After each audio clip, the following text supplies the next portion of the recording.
شكرا يا ربي شكرا هديت قلبي شكرا نورت دربي شكرا شكرا يا رب.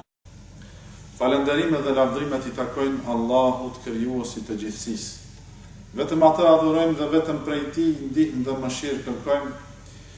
Salavatet, selamet, përshëndetjet tona më të përzemërta ja dërgojmë Muhammedit sallallahu alaihi wasallam, familjes tij të pastër, shokëve të tij të ndershëm dhe gjithë atyre të cilët e ndjekin dhe pasojnë rrugën e tij deri në ditën e gjykimit. Elus Allahun azza wa jall me emrat e tij të bukur dhe atributet e tij të larta, na bëj edhe neve prej pasuesve dhe ndjekësve të rrugës Muhammedit sallallahu alaihi wasallam. Para se të filloj kisha kërku që trit që janë në fund xhamis me u shpërnda pak në xhami, se edhe polim me zveti, edhe nuk po na lëm më koncentruar. Lëvizni prej çoshës atje. Hajni këtu përpara, ka vend përpara. Përpara. Çunum ka? Çunum ka. Çunum ka me dhesin më. Allahu ju ruajtë ju shpërblet. اللهم أرنا الحق حقا وارزقنا اتباعه وأرنا الباطل باطلا وارزقنا اجتنابه. Lusë Allahun azza wa jall na mundsoj me pa të vërtetën ashtu siç është e vërtet, dhe të na bëj prej pasuesve të saj. Njështu lusë Allahun azza wa jall na mundsoj me pa të kotën ashtu siç është e kotë dhe të na mundsoj që të largohemi sa më shumë prej saj. Jeta e njeriut zgjat një kohë caktuar. Dikush jeton 50 vjet, 60, 70, 100, dikush shumë më pak. Allahu na ka dhuru këtë jetë që ta realizojmë qëllimin e krijimit tonë. Allahu azza wa jall na ka nxjerrë në këtë jetë që ta realizojmë pse na ka kriju. E pa dyshim se qëllimi i krijimit ton është adhurimi i Allahut. Thot Allahu në Kur'an: "Wa ma khalaqtu al-jinna wal-insa illa liya'budun." Nuk i kam krijuar xhinat dhe njerëzit vetëm se për të më adhuruar. Kur njeriu bëhet i pakujdesshëm gjatë jetës tij, në shfrytëzimin e kohës tij nuk është i kujdesshëm, atë e kaplon dhe mbulon apo shpirtin e tij, e mbulon pluhuni apo ndryshku i mëkateve. Njeriu nëse gjatë jetës tij është i pakujdesshëm, kohën nuk e shfrytëzon siç duhet, shpirtin e tij, imanin e tij e mbulon ndryshku, pluhuni i mëkateve. Dhe kështu që veprimi i punëve të mira, veprimi i punëve të ndershme bëhet i rëndë për ta. Nëse njeriu kohën e tij nuk e angazhon, nuk e mbush me punë të mira, ajo do të mbushet vetvetiu me punë të këqija.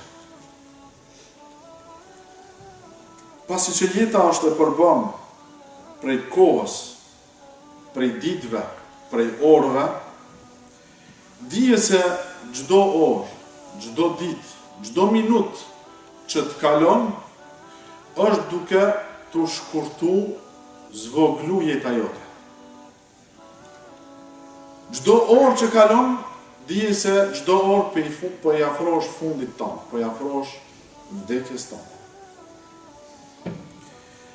Dhe për kohën që e kalon, patjetër se do t'japish përgjegjësi para Allahut subhanahu wa ta'ala.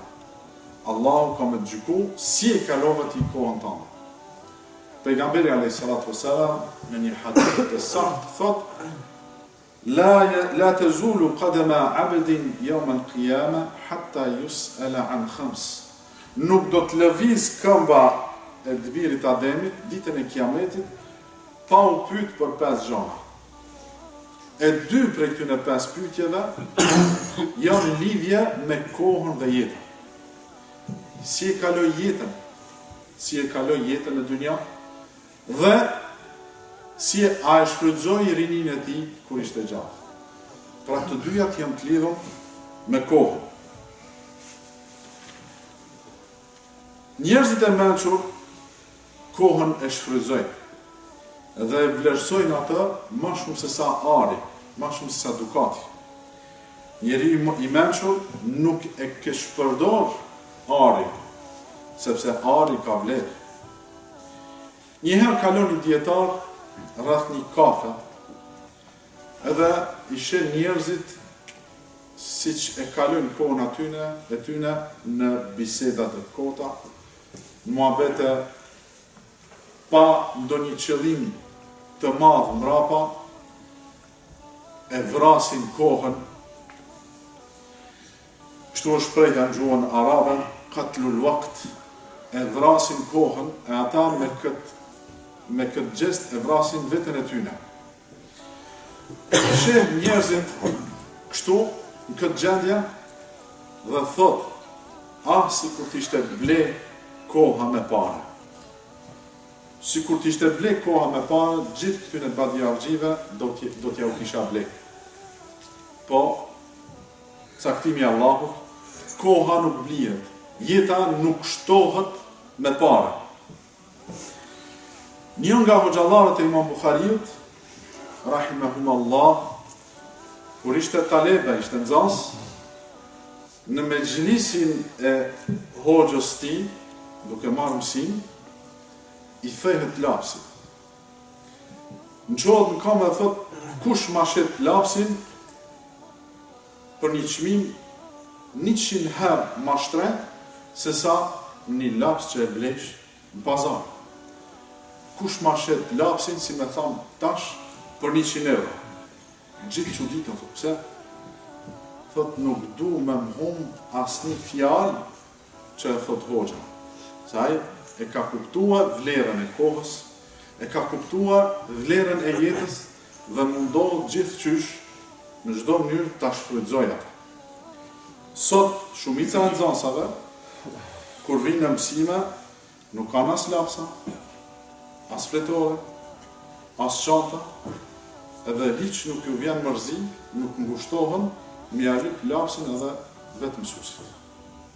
Jemi në kohët e fundit të diturisë. Allahu na përmirësoft dhe ndryshoft gjendjen tonë. Koha është mundësia për përmirësimin e të ardhmës tënde edhe për përmirësimin e ummetit tënd. Pikëspari, nëse e shfrytëzon kohën siç duhet, do ta përmirësosh të ardhmën tënde, do ta rregullosh të ardhmën tënde në dynjë dhe në ahiret. Po njashtu edhe ti vetë si person, si individ, mund të bëhen shkaktar për ndryshimin e gjendjes së ummetit. Sa herë ka pas raste që një njeri ka qenë sebeb për ndryshimin e situatës qytetit ku jeton, shtetit ku jeton, po ndoshta edhe gjithë ummetit. E ai person mundet me kon çdo kush. Mundet me kon secili prej nesh. Pra, boni sebebe, shfrytëzoje kohën dhe jetën, nëse s'mundesh me mrrinj shumë, atëherë do të mrinjsh pak më pak. Pasi jemi në fillim të pushimeve verore, desha t'ju jap disa këshilla juve dhe mua. Dhe këto këshilla vlen për ata që udhtojnë, po disa prej këtyre këshillave vlen edhe për ata që nuk udhtojnë. Elusë Allahun Azza wa Jall t'ua mundsoj gjithve rregullimin e situatës tyne, sikur të tjerët shkojnë i vizitojnë të afërmit e tyne, vendet e tyne, vendrimet e tyne në përgjithësi. Qëllimi i këtyre këshillave që do t'ju jap është shfrytëzimi i kohës. Qëllimi i këtyre fjalëve është si ta shfrytëzojmë kohën dhe jetën tonë përgjithësi. Edhe pse themi pushime, nuk do të thotë që nuk duhet bëjmë asgjë, duhet rrim pa lëviz. Mos me ba asgjë tek muslimani nuk duhet me ekzistua. Mundem me thonë ndryshim i aktiviteteve. Po pushim mos bëj asgjë 24 orë, kjo tek muslimani nuk mundet me ekzistua, se jeta është e shkurt. Nuk e dim kur do të na vjen vdekja, edhe nuk kemi kohë të tepërt që na duhet me kalua kot. Nxënësi 10 muaj ka shku në shkollë, ka mësu, o kanë i lidhur me libra, mas këtyne çka do të me bë? Nuk është i detyruar me vazhdu me mësimet e shkollës. Le ta ndryshojë, le të merr libra tjerë. Le të mirët me aktivitete tjera. E jo mos me bë asgjë. Punëtori që ka punu 10 muaj, 11 muaj, nuk do të thotë që këtë muaj nuk do të bëj asgjë, po le të merret me punë të lira, jo si ato që ja ka obligu patroni apo shefi. Mushet kohën me punë të mira, me halal. Se për ndryshe do të mushet koha me harame. Këtu është ajo pika që njerëzit e harojnë. Nëse kohën tonë dhe nuk e mushish me adhurime, me punë të hajrit, me punë që të sjellin dobi ty, ajo do të mushet vetë ju me punë të këqija, se shejtani ato e pret. Spari, për ata që udhtojnë, kur të nisësh për udhtim, bëni të gjitha sebepet, që ta kalojsh mirë udhtimin. Bëni të gjitha sebepet, rregulloje makinën, bëne planin se çfarë rrugë do të marrish, ku do të ndalesh për pushim e të tjera të tjera. Mos u nis me makinë me kërk, me probleme, e kur të ndodh diçka, ala pa dal mirë prej Belgjikës, me thonë qaddar Allahu ma sha'a fa'al. Ka prej njerëzve që nuk i bëjnë sebepet as pak prej demelis apo prej neglizhencës, kur ju ndodh diçka, thot qaddar Allahu ma sha'a fa'al. Wallahi këta njerëz nuk e kanë kuptuar këtë fjalë. Ja qesin fajin tjetër kujt, më thonë unë s'kam faj. Caktimi i Allahut të konë kështu. Ai që ka kuptuar caktimin e Allahut me pa se çfarë përgatitje ka bëu pejgamberi alayhis salatu wassalam, para udhtimit do të habiteni. Nuk e kalon as detaj më të vogël pa e para pa. Çdo sende ka përgatit para se me marr rrugë. E atëherë nëse të ndodh diçka, kur ti bësh gjitha sebepet, atëherë mund është me thonë qaddar Allahu wa ma sha'a fa'al. Mos e tepro me shpejtësi. Ka njerëz që i grajnë kerrin sa shkon. Mendojnë se nëse është 250 e shkruam aty 250 duhet më jashtë. Ai rrezikon jetën e tij, jetën e anëtarëve të familjes tij, ata që janë kerr, po i merr qafë edhe i rrezikon edhe jetën e të tjerëve. E nëse je pa kujdesshëm, ndodhen diçka, Allahu mos e sprovoft askam. Ndodhen një aksident, që ti e ke pas timonin apo vollanin dorë. Ti e kon sebeb që vdiqe ti, familja jote, po edhe të tjerët. Si kemi thënë Allahut azza wa jall ditën e Kiametit? Allahu të ka thënë me kani kujdesshëm. Të ka dhënë mend, të ka dhënë sy. Pse me migrajt atë shumë? Allahu s'ku mujt me kuptua, kur i ndëgjoj të rritë sidomos, thot unë për 21 orë kam shku deri në shtëpi aty. Ai tjetër thot unë për 20 orë 30 minuta. Pse? A di sa herë gjatë këtij udhtimit ke kalua rreth vdekjes? Mzun gjumi, shkoj kokat e poshtë. Apo mdul njëri përpara. Do shta për një gjysë sekonda ke shpëtu. Pse me vu vetëm rrezik? Vetëm për me u krenu me thonë që une shkova, nuk jemi Tu bon gara për sa orë jemi të shku. Nëse dush me shku për një me shpejt, merr aeroplanin, për 2 orë shkohesh atje, kërkush s'mundë me ta kalu.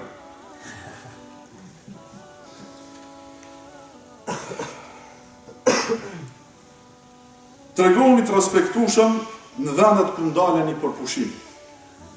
Mos e përlyni vendin ku ndaleni me hangër apo me pi. Lënë vendin e pastër. Në aeroplan tregoj u sjellshëm edhe zemërgjër. Bëhu shembull i mirë, se ndoshta me njerëz që i ke anash, është hera e parë dhe fundit që i sheh dhe të shoh. Nëse tregohesh ti musliman, tregohesh i sjellshëm, i butë, zemërgjër, ndoshta ai vetëm ty të ka pas si musliman, edhe jetën që vjen mrapa, ka mendua mirë për muslimat e për islam. Po imagjino si kur të sjellësh vrasht, koprac, egoist, vetëm për vetën tënde. E këne e përmendish Allahun, bismillah, alhamdulillah. Ndoshta ti bosh sebe, që ai çdo herë me mendua keq për islamin e muslimanëve. Shfrytëzoje çdo moment të jetës tënde që ta tregosh fytyrën e vërtet të islamit e jo moralin tonë, sa ai nuk është prej islamit, nuk sjell keq, nuk është prej islamit.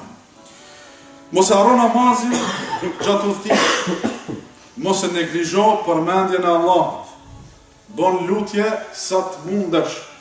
Pejgamberi alayhis salam në një hadith thotë, duaja e udhëtarit është e pranuar tek Allahu subhanahu wa taala. Kur të mbrin atje, vizitoj të afërmit.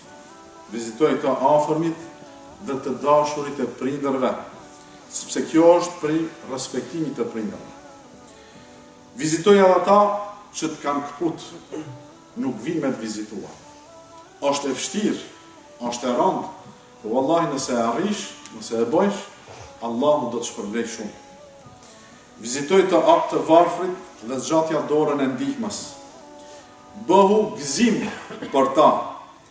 Bëhu që të lutën për ty, se vallahi ndoshta një dua që e bëjnë me zemër, Allahu ta largon ndonjë fatkeqësi që ka pas me të ndodhë. Ndihmoj, nëse i ke mundësit për me ndihmu, ndihmoj të afërmit. Ndihmoj të varfrit. Bonu ti dora e nartë. Çdo herë dora jote le të jep ajo që jep, e jo ajo që merr. Më kanë pëlqyer disa ide që më ranë me i lexuar. Ka prej njerëzve bamirës që shkon në për furra edhe i lën një shumë të pareve, për shembull 100 euro.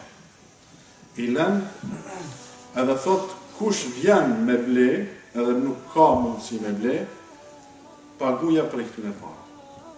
Apo në farmaci, banatore. E lën një shumë të pareve, edhe njerëzit që vinë aty kanë hall, kanë smuje, dojnë me pagu banat e ti, por nuk ka mundësi, bane që prej parave tua, le të shërohë dikush le të nësibet, për largimin e një smundje, apo dhindje, apo kështu më radhë. Shfrytëzoje çdo moment tjetës tënde, që tjetë e bereqeqme dhe vyshme për ty, edhe për të tjerë. Vizito dhe vendet malore, dil natyrë, medito në klimin e tyne, medito në klimin e tokës e qijeve, medito në klimin e kodrave, detnave, lumejve, e kështu më radhë. Vizito vendet e lashta dhe kujtoj se dikush ka jetu aty, e tash nuk është. Kjo është kërkes prej Allahut subhanahu wa ta'ala. Allahu thotë Kur'an, kur siru fil ardi fanzuru kejfe beda el khalq, thuaj, ecni, udhtoni në për tokë dhe meditoni si ka kriju Allahu ato. Meditoni se, kur të mendon, kur shkon thellë në mendime, do të shtohet imani yt. Në ajetin tjetër thotë Allahu azza wa jall, kur siru fil ardi fanzuru kejfe kana aqibatu alladhina min qabl. thuaj esni në për tokë dhe shikoni se si ishte përfundimi atyne më parë. Pra të shtinë mendua ku t'i sheh ato vendet e lashta që ma herët ka pas jetë aty. Njerëzit kanë jetu, si kur sot, e tash ku janë ata? Nuk janë mesin tonë, kanë kalu e presin ditën e kiametit për me dalë para Allah subhanahu wa ta'ala. Në tre, jepja hakun gjithve, kujdesu për prindrit, kujdesu për fëmijët tu, për të afërmit. Jepja u hakun të gjithve, po mos e harro edhe hakun e trupit tënd. Jepja hakun edhe trupit tënd për në pushuar pushim caktuar. Thot Allah subhanahu wa ta'ala: "Wabtaghi fima ataka Allahu ad-dar al-akhirah, wa la tansa nasibaka min ad-dunya, wa ahsin kama ahsana Allahu ilayk, wa la tabghi al-fasada fi al-ard, inna Allaha la yuhibbu al-mufsidin." Që do thot, dhe me ato që Allahu azza wa jalla të ka dhënë, të mira që Allahu azza wa jalla t'i ka dhënë, kërkoje ta fitojsh botën e ardhshme, botën tjetër. Dhe mos le mangu ato që takon ty në këtë dynja. Mos e dëmto vetën tënde. Jepja hakun edhe trupit tënd. Mos dhe bën mirë ashtu siç Allahu ka bën mirë tek ti. Bën mirë njerëzve sikur ç'është ka dhënë Allahu azza wa jalla ty. Mos bën të këqija në tokë, mos bën çrregullime, se Allahu nuk i do çrregullues. Allahu nuk i do ata që bëjnë fesat. Në katër, kujdes nga haramet, vendet ku bëhen haramet, kujdes korzove, plazheve të përzjera, mos u arsyeto se janë pushim e me hi midis grave të huja, edhe mandej me thonë jo unë pjave mendën. Fosha me dikon thash, ku i kalo pushime, tha, filon plazhe. Filon plazhe, pa ti e kam dëgju që nuk janë ndame, unë jam të lyp në i vend edhe për veti, po janë ndatë burat e gratë. Jo, tha, unë përzjeva unë ati. Po thash, qysha bona? Tha, ja këmë vu mendë, s'kum këshyrë. Allah, zamet. Sikur, kjo përbjerë, sikur me thonë, po hi me një malë që është u djekë, edhe po dalë ka ona tjetër e hiq pa u djekë, pa i përlyteshit. Kjo është e pamundshme. Pra, mos t'ja lehtësojmë vetës dosende që nuk janë të lehta, janë të rënda, Allahu azza wa jalla i ka ndalu. Knaqu, po mos bën haram. Knaqu, po knaqu me halal. Ka plot gjëra, ka plot vende ku mund t'i kalosh pushimet tua me halal. Lutim Allahun azza wa jalla na jep devotshmëri kudo që t'jemi dhe në çdo kohë që jemi. Allahu na dhash sinqeritet në fjalë dhe në vepra, qofshim çdo herë në mbrojtjen e Allahut. Allahu na i fal mëkatet dhe na i lehtësof punët e mira. Aqulu ma tasma'un wa astaghfirullaha li wa lakum.